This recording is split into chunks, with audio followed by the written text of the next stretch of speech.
Roses are redheads, violets are blue. Don't come for my business, or I'm gonna throw a towel at you. Hey everybody, welcome to my channel. I am Raphael and I'm here to review Season 6, Episode 3 of the real dismissed Housewives of Salt Lake City. So we start the episode off with Lisa and her delusions. Apparently she has a lounge in Salt Lake City. That's news to me, but you know what, Lisa? I'm gonna go out there and support one day. Maybe. Probably not. But she's running around in this lounge because she's having this huge party for her nasty Vita tequila. For her Vita tequila. So she's running around like, wait a minute, hold on, baby gorgeous. I don't love that sign. Can you make it a little bit bigger? I need it to be higher. Hold on, I need this space bigger for the VIPs. I love VIPs, you know what I'm saying? But yeah, I love this. Wait, does anybody have a nut allergy? I don't love nuts. And you know, Lisa, it's a shame you don't because, you know, the nuts are usually the best part. Her husband, John, he's standing around doing nothing like the mummy he is. So in the confessional, she was just like, it's not surprising that people want to sue me because when you're a boss like me, you have to have all your lawyers ready. And I have all 6 of them on speed dial. And production was so shady because they put 6 fictional lawyers right next to her. And one of them was the one and only Annalise Keating. And could you imagine if she was her actual lawyer? Lisa would have gotten away with much, much, much worse, right? If you know, you know. So Lisa, she continues rambling about these made-up scenarios in her head, and she was just like, you know, it was that one night that Beyonce, she lets me call her B because we're close like that, you know, B. I love Beyonce. She called me asking for help, you know, about her tour, and guess who came up with the dance of, It was yours truly. I gave her the idea. Remember Sabrina Carpenter, her song Espresso? Well, guess who came up with that? She called me one night and she was just like, hi, Lisa. Hey, baby gorgeous. Hey, Sabrina. Hey, Sabrines. She lets me call her Sabrines because we're close like that, right? Hey, Lisa, do you have any suggestions on what kind of songs I should sing about? And I just so happened to be drinking a cup of coffee. And guess what? Is it that me, Espresso? I love that song. So you know what? It's not my fault that people know me and I know people, right? It's just, I'm just that a girl, right? Like, is this me bragging again? This is so embarrassing. Let me stop. And yeah, Lisa, you may claim that you know X, Y, and Z, but does X, Y, and Z know you? You know, these celebrities are at home watching this episode like, I've never met this bitch a day in my life. Time to send out a cease and desist quickly. So then we see in a flashback that Lisa met with the one and only, the socialite of Salt Lake City, Amy. You remember Amy, right? Me neither. So Lisa tells her that she's gonna have this huge luncheon with everybody on the cast and that she's gonna surprise them with something, right?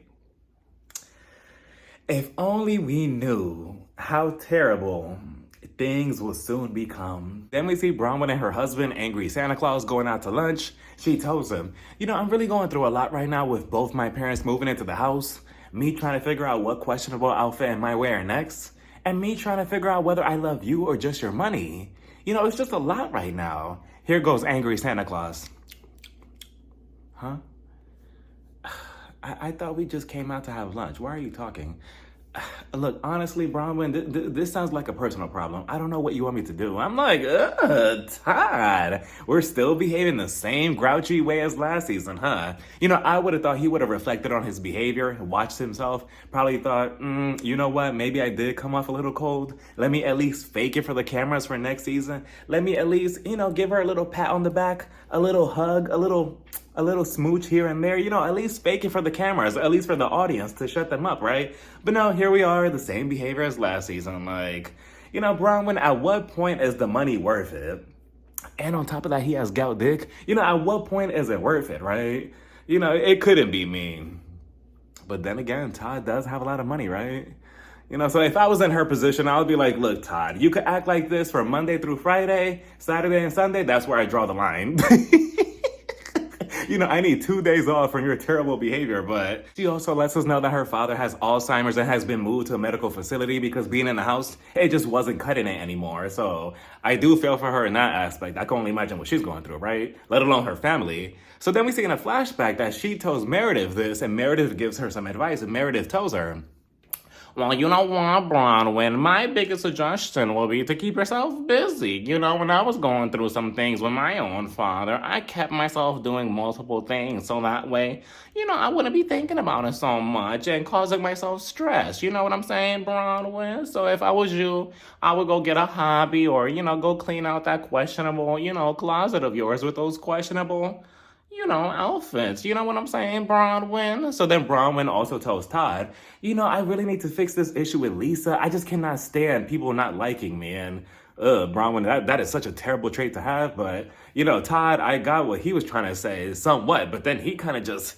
low blowed her. And he was just like, so what if nobody likes you? So what if Lisa doesn't like you? A lot of people don't like you. Have you seen social media? Nobody likes you. Our dog barely likes you. Your stylist definitely doesn't like you. I barely like you. I sort of kind of want to divorce you, to be honest with you. So, just get it together, Bronwyn. I'm like, damn, Todd. I get it in the real world. Yeah, who would care that, Lisa doesn't like you? Both of them will part ways and never speak to each other after, what they've gone through. But we're in the Real Housewives universe. And again, Todd, you need to get it through your head that, you can't just ice somebody out. You have to have some type of contact with all the other cast members to some capacity because, again, we're filming a show. We can't just avoid each other. So, but then again, Todd, somebody of his age, I could see why he would be so cranky and, just it's a lot going on in his house. He probably just wants to, sit back and relax and enjoy, his evenings or whatever, play poker or whatever he does at home. And, to have too many people in his house, we got you, Bronwyn, we got, the dog, we have your closet with the questionable outfits, we have him, he's already a lot, both your parents, we have Gwen, we have Gwen's boyfriend, and it's just too much. At this point, you need your own spinoff. The Real Housewives of Bronwyn's house. Or The Valley, Bronwyn's house. Or if you really wanted to get creative, you could all, live on a boat. And you could call it Below Deck, Bronwyn's boat. So, bravo production, if you're watching, don't take my idea without giving me, producer credit. But so then we head over to Monica's house. Oh, so I thought we were going there because I saw the same old school style Pizza Hut looking type of house that she lived in with her daughters and her crazy psychotic mom. But no, this is Angie K's house. So Angie K, she goes over Daddy K's house and she said something in the confessional that was rather poetic, if you will. It was kind of beautifully said. She was just like, every time I see the flowers bloom at my dad's house, it reminds me that it's another year of life I have with my father. And, it was such a bittersweet way to word that. It was very beautiful in a way. But she sits down with Daddy K and their whole moment was just very, very nice, very sweet. You could tell Angie K and the relationship that she has with her father. It's just, there's a lot of love between them. They start getting emotional, talking about, stories from his childhood. And Angie K, she reflects on how, some of the issues that she has now in her own personal life. It's not really that extreme compared to what her dad went through when he was little. And, the whole conversation was just very, very, very sweet. They start crying. And yeah, it was just nice to see Daddy K again. And it must be Bring Your Parents to Work Day or something, this episode or whatever, because next thing you know, we head over to Bronwyn's house. We see Bronwyn's mom, and I'm like, wow, she also has a... I'm like, wow, okay, so that's Gwen with a bob. Then we have Bronwyn with one. Now we have her mom also with one. That's 3 for 3. Somebody played the lottery quickly. And then we see Bronwyn. She's walking around the house, and I'm looking at her slippers, and I'm like... is she wearing those, what is it? Those Swiffer wipers, that you use to clean? I'm like, why is she wearing those as sandals? But whatever, right? So she sits down with her mom, and why does she do that? Because they started talking about the father, the mom, she's a bit upset and emotional, and she was just like, it's really hard for me right now going through your dad's stuff and trying to decide what to throw out because, he's not here to, point me in the right direction of what's important and what's not. And I can only imagine what she's going through. But then again, I take that back because then Bronwyn starts getting emotional. She starts crying. And apparently now the father, because of his Alzheimer's, he's looking at Bronwyn as if she's Gwen. So he's looking at her as if she's still in college and he's worried about her. And, that whole scenario, it's a lot going on, right? A lot going on. So then Bronwyn gets emotional. She starts crying. The mom, she was just like, Bronwyn, yeah, I completely understand what you're going through. Your fear of making it in life, especially without Todd. Without Todd, you're nothing because financially, he's the one that helped you out. Without him, you're the scum beneath my shoes. You're dirt. You could barely afford a McChicken, let alone a large fries from McDonald's. Look at you. You're pathetic. I raised a failure. but I'm here for you, sweetie. I'm like, wait a minute. In the words of Nene, now why am I in it? Like, excuse me, lady. And Bronwyn, you again, just like her scene with Todd, you could tell that she wanted to break the fourth wall and tell production, like, can you give me and my mom a second? Like, I need to go put my hands on her for a minute. Like, that is crazy. This is the same way. This is how I would have played out in this scene if I was Bronwyn, right? Like, I'm really going through a lot with my dad. Huh? What? I'm financially dependent because of Todd? You know what, Mom? Even though I'm emotional, let's go upstairs and pack your shit. This is the last night you're staying in this house. Come on, let's go. You need to get out. Like, listen, I don't care what you're going through, lady, with your husband or whatever, but don't take it out on me. Like, yeah, let's not state the obvious, right? Because, but then again, let's not, because I could have swore that Bronwyn said she had a good job financially. She was all, good prior to meeting Todd. Todd just added a couple of more, cha-ching, a couple of more zeros to her bank account, but she was still good before him, right? Right? Like, that was a thing, right? Like, I will hope that she's not just fully financially, dependent on him, because, if he cuts you off or if he leaves you, then what? So then we see Lisa, Mary, Meredith, Heather, Amy. You remember Amy, right? Me neither, but this is apparently the A squad, and Lisa has brought them together before the luncheon to go pew-pewing, and I would not trust anybody on this show with a pew-pew, because that's just a liability waiting to happen, right? And I secretly thought that this was going to turn into a scene from the show The Hunting Wives. I thought Meredith was going to go over to Lisa and whisper behind her back while she was holding her, and she was holding the pew-pew, and she was going to be like, Okay, now, Lisa. Okay, you like the way that it feels, right? Okay, now hold it steady into the sky, and you put your finger right there on the trigger, baby gorgeous. Yeah, you like that, right? If you know, right? So eventually we see Bronwyn and GK Elemental P, Whitney, Pamela Anderson, aka Brittany. They show up, and Brittany, all that defending and all that ass kissing that you were doing these past 2 episodes in Lisa's honor, and look, you didn't even get invited to the episode of Hunting Wives. Like, what a damn shame. But Bronwyn, I need to give you a couple of points because I love this pink look on her. She looks so pretty. I love the curly bob, the makeup, and then in the confessional, I love her look too. The bedazzled top with the matching jewelry, matching earrings, like all of this. Now this, you're on point with, Bronwyn. So NGK, she's trying to figure out, like, okay, why are we invited to this luncheon after everything that, we went through with Lisa at Amy's house last week? You remember Amy, right? Me neither. But eventually, Lisa and everybody else, the A squad, they come downstairs, and Lisa already with the fake. She was just like, hi, everybody. Oh my God, I'm so excited to see everybody. Okay, let's go eat. I'm so hungry. Let's go. Maybe they have Taco Bell. So in they go into this luncheon area, and here we go with the theatrics.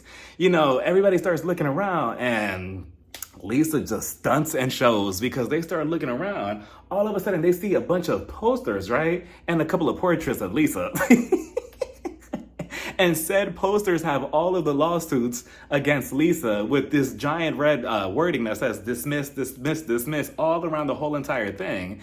And they're all looking around as if they're in like some type of museum, like, exquisite taste. Yeah, no, I love this. The artist really moves me with this, like, dismiss. Wow, just fascinating.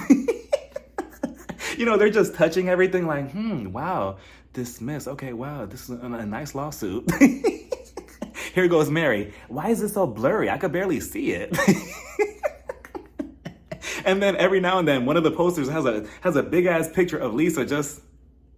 Then Meredith in the confessional, she was just like, Well, coming from my legal expertise, these posters typically would not hold up in a courtroom, but, they get the point across. And I completely forgot that Carmen Sandiego used to be a lawyer or is a lawyer. She just picks and chooses when she wants to be that because now, apparently she's a DJ. And I have to tell you about my experience with Meredith last night because I had mentioned that I brought a ticket because DJ Meredith Marks, she's going on a tour now to DJ all around the country. And her first stop was here in Los Angeles. So I went, and Meredith had the entire club packed on a Thursday, before 10 o'clock. Like, that was crazy. Like, you could barely move. So I was just standing there like, oh, I'm here to see Meredith. Eventually, all of a sudden, you hear the song in the background.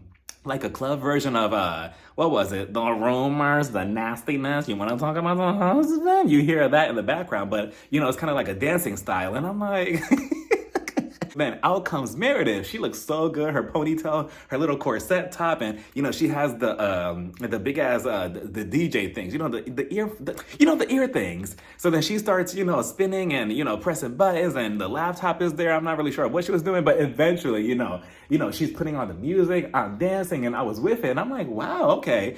She has a good DJ presence, at least for now, right? A startup DJ. So then I look all over to my left, and I see her son and her daughter, Brooks. We've seen Brooks on this show, and we've seen Chloe as well. So they're there. They're also dancing around. They're passing out roses to everybody in the crowd. And again, the club is pretty big, right? But it's just fully crowded, and they're all, you would think that we're up there seeing David Guetta or something like that. I'm like, wow, Meredith, the power that she has. So then next thing you know, I look over to my left and I see this crazy man just on stage, just bobbing around and dancing and moving and just jumping. And I'm like, security, that's a liability. Like, who is this man?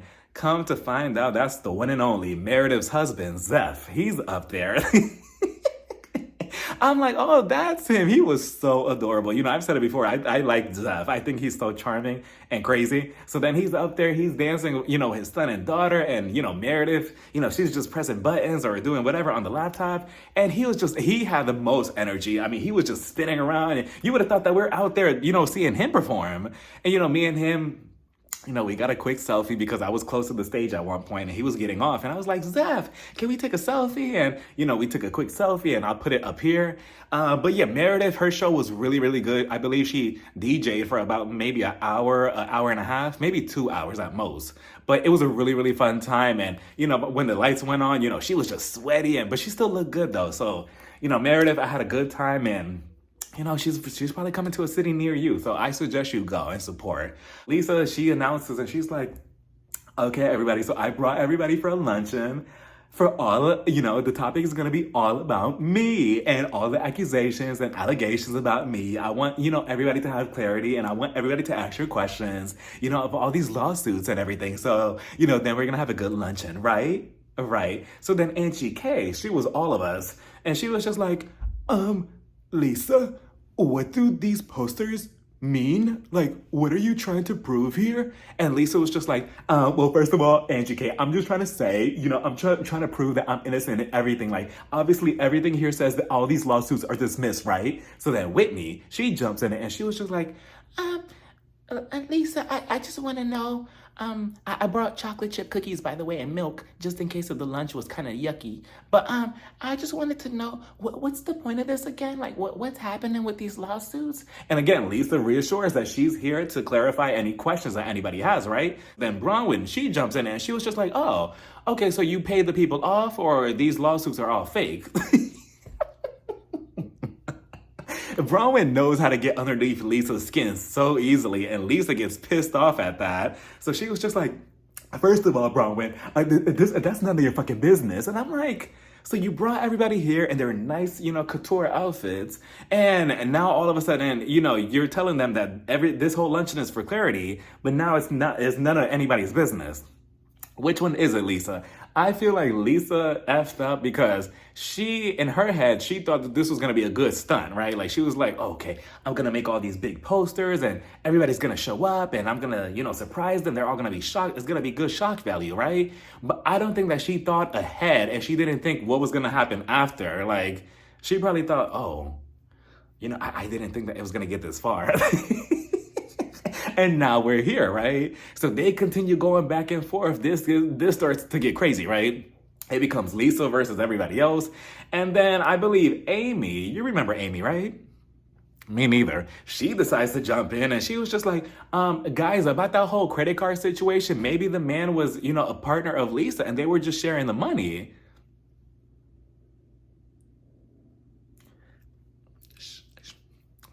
Stay over there. There's a reason why you're sitting at the end of the table. Like, you don't even have a snowflake. Like, stop. Like, ugh, like, who are you again? You're new here. So then Pamela Anderson, she jumps in it. I believe she tries to defend Lisa, or she tries to question Lisa. But then Carmen Sandiego, she also jumps in and she starts going at it with Brittany. And she was just like, well, first of all, Brittany, no. First of all, we're not going to be twisting the narrative like this, because they start accusing Meredith of not speaking up for Lisa. And Meredith, she was just like, I didn't speak up for Lisa. I did have my, one or two words against Lisa. I was in her favor. You know what I'm saying, Lisa? Lisa was just like, yeah, I know, they're just trying to twist this on us. They're trying to cause something between us. And, then we do see in the flashback that she did say, oh, I don't feel comfortable talking about this in front of Lisa, without Lisa. Let's wait until she's in front of us. So, she did try to defend her, I guess. Mary jumped in it, and it was her versus Meredith. I'm like, no, not again. She was just like, Meredith, you never defended Lisa. But again, we saw in the flashback that said otherwise, but I guess. So they continue going back and forth. Lisa starts getting out of control. She's getting pissy and, she starts going at it with everybody. And she was just like, first of all, no, because I'm saying that all these lawsuits are dismissed. I don't understand why people continue making up these assumptions about me. I don't have anything against anybody. Everybody wants to come about me. I'm sick of it. Bronwyn. So then Whitney, Whitney is just fighting for her Bravo check because she needs that at this point, right? So she was just like, wait, hold on. She starts raising her hand, right? So polite. We love a polite housewife. She was just like, wait a minute, hold on. I'm raising my hand here, Lisa. It's my turn. Okay, damn it, I forgot my question. I believe she started questioning Lisa about these posters and these lawsuits, and she was just like, what? So, you could go digging around on Bronwyn, and then we see in the flashback that you did go around digging around on Bronwyn. But yet, when we find out something about you, we can't question you on it. Like, why? You could do the same thing to us. So then Lisa turns it back on her, and she was just like, let's talk about the husband. Let's talk about your business. And she was basically insinuating that, Whitney's business, something shady was going on, that somebody gave her $10,000. And I do feel like there is some shadiness going around with Whitney and her businesses, but at the same time, Lisa, I feel like your business is also shady. You just know how to disguise it a little bit better. Whitney is just all sloppy and just, a mess. Whitney, again, she starts standing up and I'm like, uh-oh, what's going on? She's reaching across the table. She has a towel in her hand and I'm like, what's happening here? And she starts going off on Lisa. I don't think that Whitney took an afternoon nap. And I think that that's why she showed up so cranky, because Whitney has never got like this. She was just like, first of all, no, Lisa, no, because I had enough. Enough. You're always talking about everybody's business. It's just ridiculous. And you know what? I'm tired of, always defending the Powerpuff Girls, and I hate that they canceled the series. That was my favorite show, and now I just have to watch replays, and it's not fair. And you know what? Here, and then she threw the napkin forcefully at Lisa. It hit Lisa like this. Let me replay. Just like that. And right there, at that point, Lisa, it was go time. Because at this point, she put her hands on you, technically, right? To me, that's being physical. Lisa, if I was you, I would have got up, took that Cowboy Carter hat off, and flew across the table and grabbed Whitney. Like, that was your moment right there, to grab Whitney and body slam her on the table. But no. And then Whitney, I'm not sure what was going on. I know that new hair color doesn't have you feeling that shit. Right? Like, let me go get my wine. In the words of Nene. Whitney was feeling bold all of a sudden, because all of a sudden she walks around the table. I'm like, oh, she's about to swing on you, Lisa. Get up. And she gets in Lisa's face and she's at a perpendicular angle. She's like this. She was just like, what, Lisa? What? Why is it always about my business? It's always about my business. You know what? I'm going to go home and watch the latest episode of Scooby-Doo. I'm sick and tired of this. And she's just in Lisa's face, and Lisa's trying to move her away. She's pushing her away. I'm surprised that they did not come to blows. That was crazy. She literally threw the towel in your face. And honestly, I kind of had a flashback, and I was triggered when she did that, because it reminded me, it reminds me of, and I'm pretty sure all of you have been in the same situation when you're, at your sneaky link's house, and all of a sudden both of you are done, you're done, he's done, and, you're just sitting there with a bunch of, all over you, and you're like, oh, can you clean me up, or can you just grab me a towel? And next thing you know, he's just over it, so he wants you to leave, and he grabs a towel and he just throws it at you so you could wipe it off you, and he's not even nice about it. Like, it's fine though, it's whatever. Anyway, so back to the show. So where was I? They were giving me flashbacks with the towel throw, and I'm like, oh, could you at least be a little bit nicer, right? It's nice to, at least leave the apartment. Anyways, but eventually Whitney, she storms off. Mary's just like, wait, hold on, Whitney, where are you going? And Whitney was just like, no, because I'm sick and tired of this. I'm done. And at some point, I think she was also triggered because Lisa, she had called her a dirty redhead or something like that. I'm like, whoa, Lisa, what was that about? And, you know, Whitney was just like, did you just call me a redneck? But no, she did in fact call her, I think, a dirty or something like that, a dirty red hair.